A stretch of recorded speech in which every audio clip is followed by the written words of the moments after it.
watching this video. Hello everyone out there and everyone watching this video. It's me, your teacher again, Friday, and in today's presentation I will be taking you through punctuation, or making sense of what you write. Some people call it using a dictionary, some people call it punctuation, and as for me, sometimes I call it making sense of what you write. Yeah, like I told in the very first beginning, it's me, your teacher, Friday again, and today's presentation will all be about punctuation marks. Yeah, in the very first place, I'll talk about the capital letters. Capital letters, where and when do we use capital letters? In writing sentences, in writing stories, writing essays, writing texts. When we use capital letters? Yeah, we need these capital letters to begin new sentences.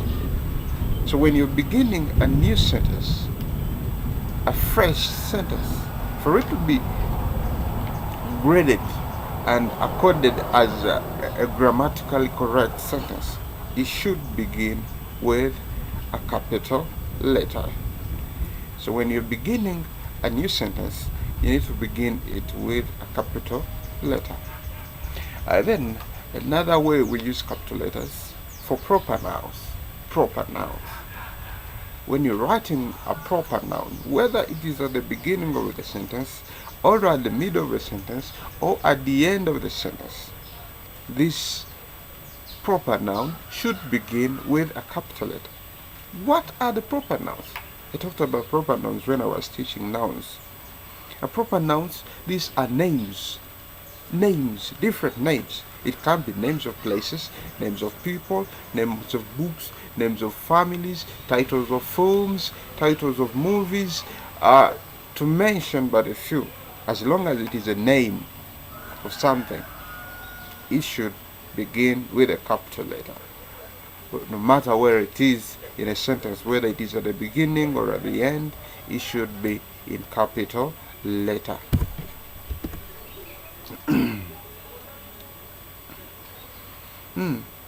Can you think of any proper nouns which need capital letters?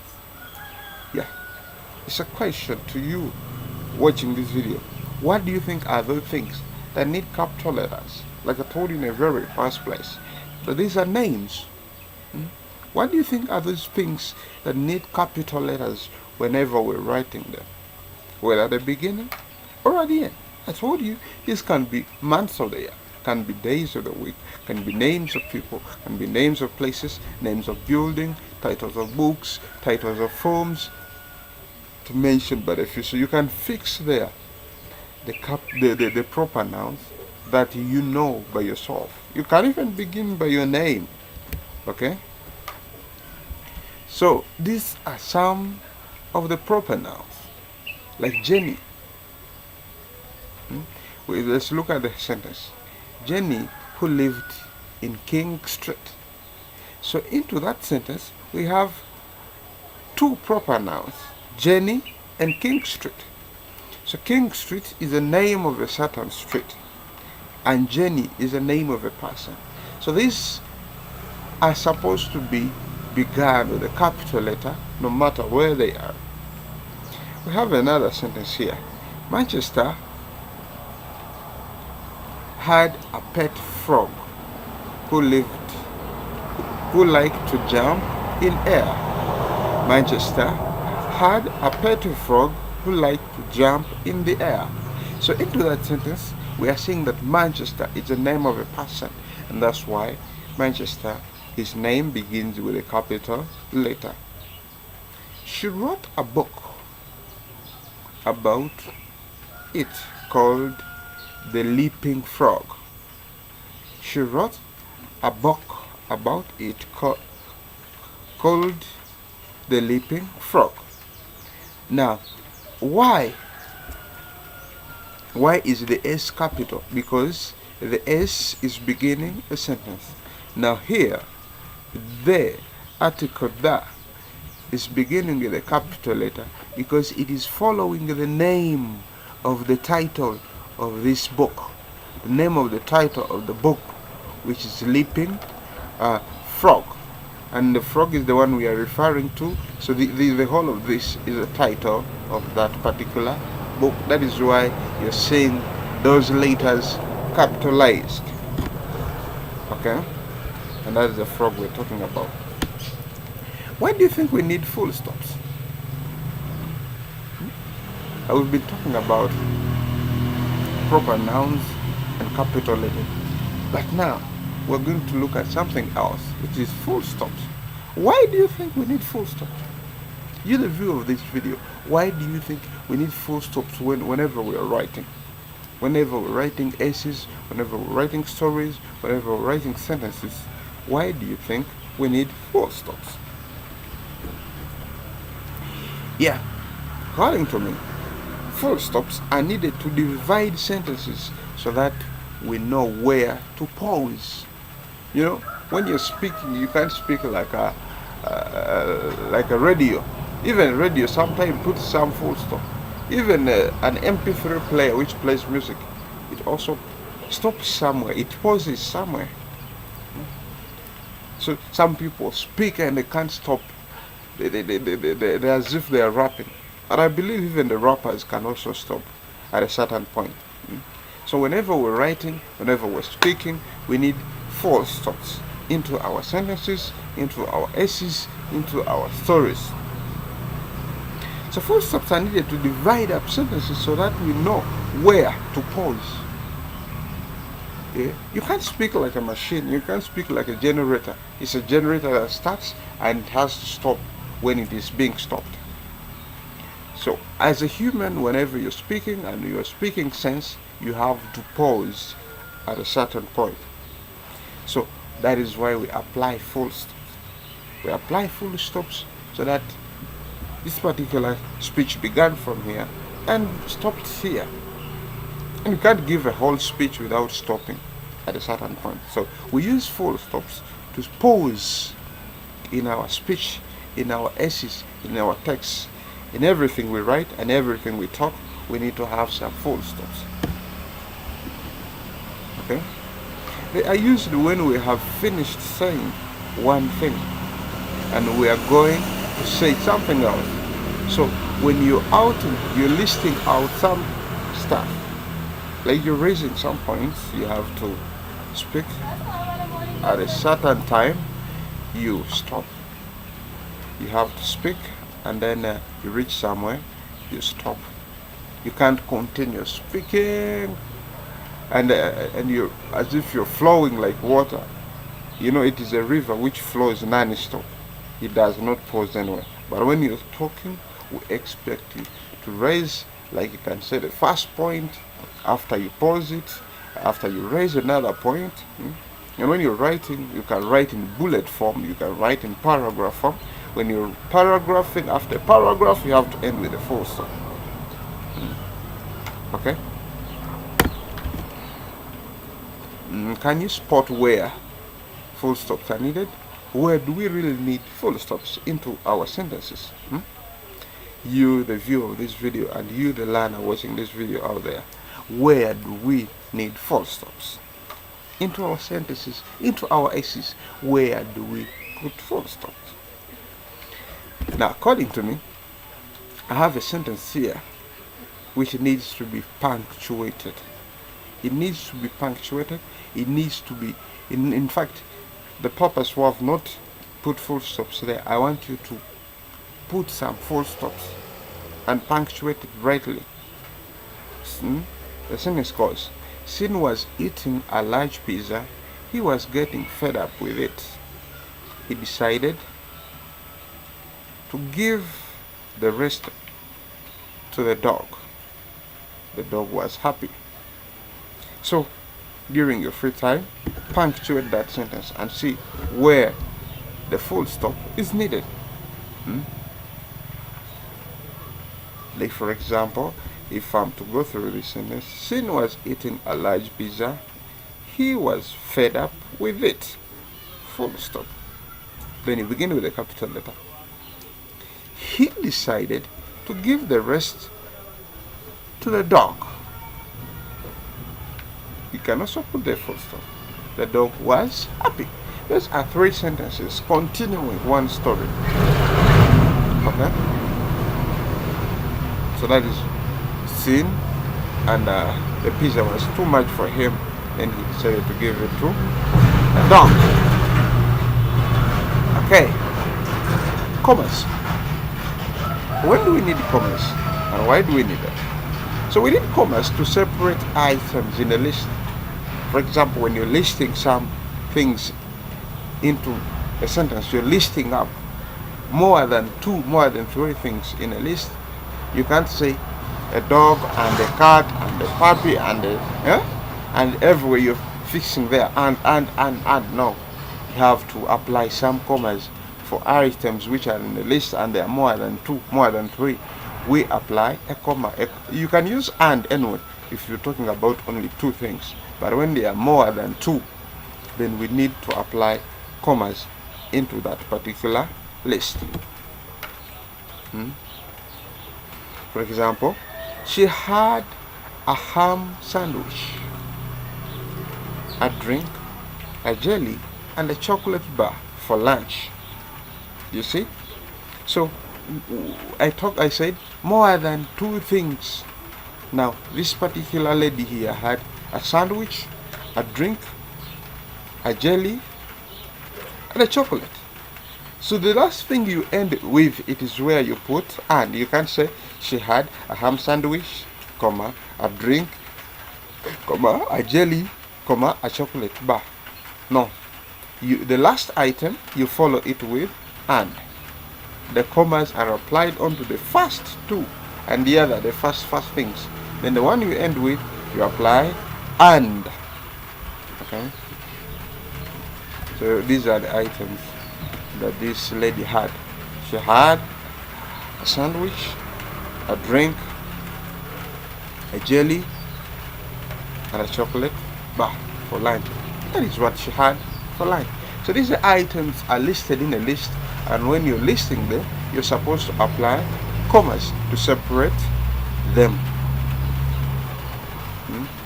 Any other reasons for commas? Why do you think, apart from listing items in a list, apart from listing some things down, why do you think we need commas? So we also use commas to separate clauses in complex sentences. If clauses. Those of you who remember if 1, if 2, and if 3, when we're separating if clauses, we apply commas in punctuation.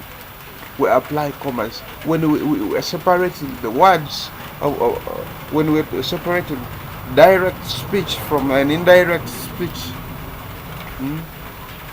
We also apply commas. And if we're writing if clauses, most of you know them as if 1, if 2, and if 3. If I were a dog, I would bark. If I were a dog, apply comma, I would bark. We don't apply full stops, okay? Like we're saying here into this sentence. The boy was playing with a ball which had been signed by Wayne Rooney. The boy was playing with a football which had been signed by Wayne Rooney.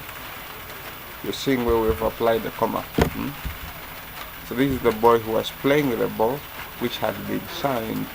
I think he had got an autograph from Wayne Rooney. Question marks as another kind of punctuation. A question marks. When do we apply question marks? And when do we use question marks?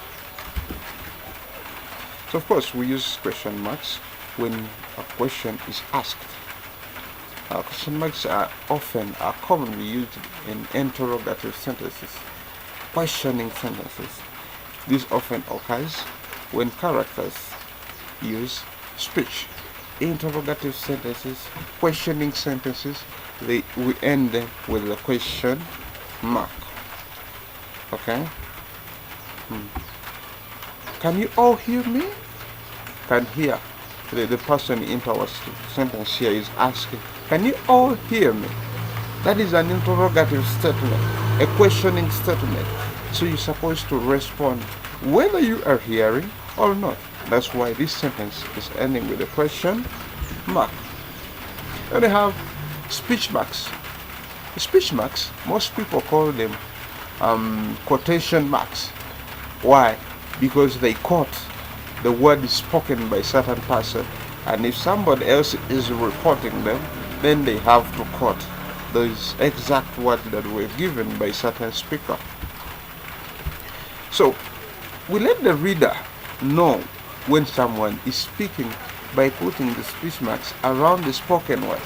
So when you're reading a certain text, we show you that this is how the other speaker uttered out his or her words, and we write them exactly the same way they mentioned them, and then we enclose them with the speech marks, or we quote them with the quotation marks.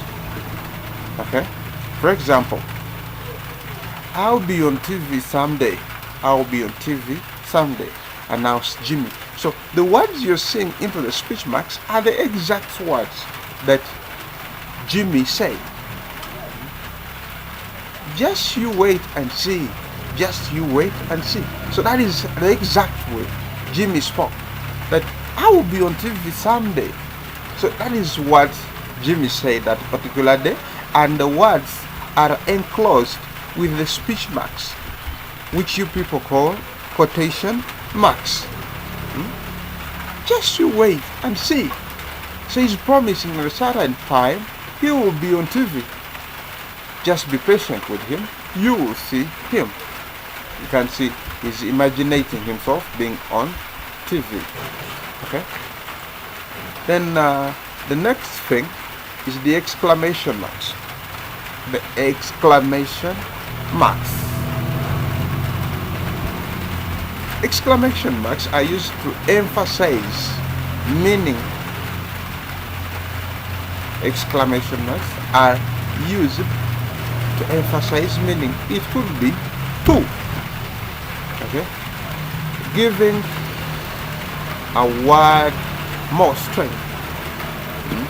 If you're giving the word more strength, we use exclamation marks. Okay? Showing someone is shouting.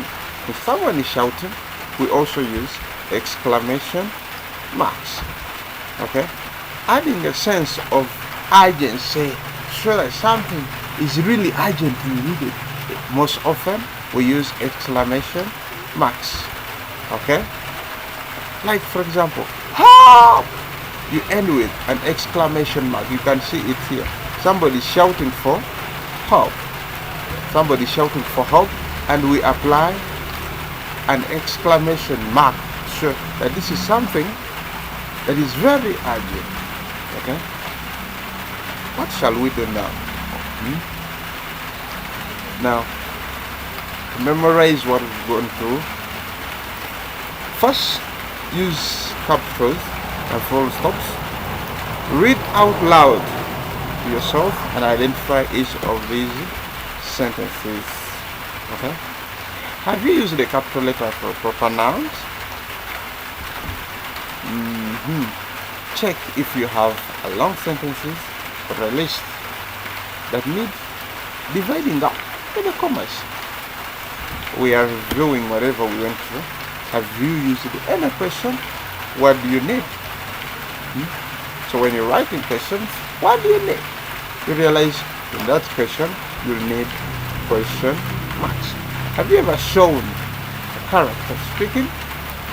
So when a character is speaking, in that particular sentence, we shall need the quotation marks.